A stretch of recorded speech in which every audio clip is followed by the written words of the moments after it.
નમસ્કાર, આપ જોઈ રહ્યા છો સ્પાર્ક ટુડે ન્યૂઝ। પાદરામાં ધારાસભ્ય ચૈતન્યસિંહ ઝાલાના હસ્તે ગુજરાત સરકારની માનવ કલ્યાણકારી યોજના અંતર્ગત કુટીર અને ગ્રામોદ્યોગ કચેરી દ્વારા માનવ કલ્યાણ યોજના હેઠળ ગુજરાતના આર્થિક નબળા વર્ગના લોકોને સહાયભૂત થવા માટે ટ્રેડવાઇઝ સાધન ઓજારના સ્વરૂપમાં સહાય આપવામાં આવી। કાર્યક્રમ દરમિયાન વિવિધ યોજનાના લાભાર્થીઓને જીવન નિર્વાહ અને રોજગાર માટે ઉપયોગી એવા વિવિધ સાધન સહાય આપવામાં આવી, જેમાં સેન્ટિંગ કામ, વાહન સર્વિસિંગ અને રિપેરિંગ, ભરતકામ, પ્લમ્બરનું કામ, બ્યુટી પાર્લર, ઇલેક્ટ્રિક એપ્લાયન્સીસ, દૂધ દહીં વેચનાર, પાપડ બનાવટ, અથાણા બનાવટ, પંચર કીટ તેમજ અન્ય આવશ્યક સાધનોનો સમાવેશ થયો। ધારાસભ્ય ચૈતન્યસિંહ ઝાલાએ સરકાર દ્વારા ચાલી રહેલી કલ્યાણકારી યોજનાઓની માહિતી આપી અને લાભાર્થીઓને સ્વરોજગાર તરફ આગળ વધવા પ્રોત્સાહિત કર્યા।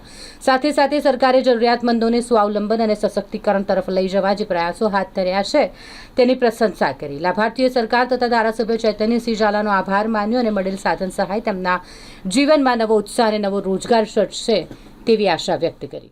ગુજરાત સરકારની માનવ કલ્યાણકારી યોજના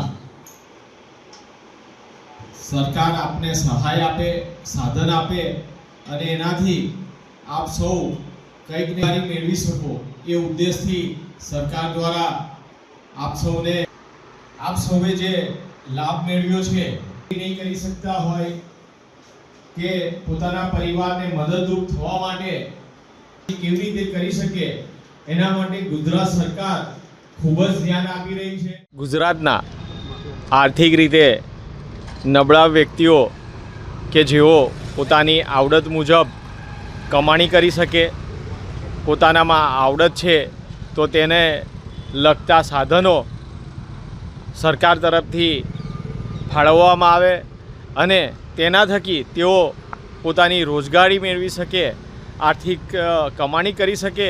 તે હેતુથી ગુજરાત સરકાર માન્ય મુખ્યમંત્રી શ્રી ભૂપેન્દ્રભાઈ પટેલ સાહેબની સરકાર દ્વારા માનવ કલ્યાણ યોજના અંતર્ગત પાદરા વિધાનસભામાં આવતા 44 જેટલા લાભાર્થીઓ કે જેમને માનવ કલ્યાણ યોજના અંતર્ગત આજે સાધન સહાય આપવામાં આવી છે, જેથી કરીને તેઓ આ સાધનોથી પોતાની આવડત મુજબ વ્યવસાય કરીને આર્થિક કમાણી કરી શકશે।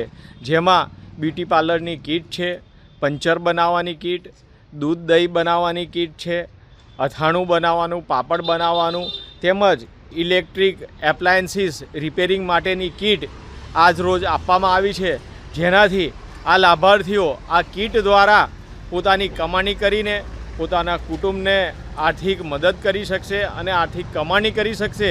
તે માટેની આ માનવ કલ્યાણકારી યોજના ખૂબ જ ઉપયોગી સાબિત થઈ રહી છે।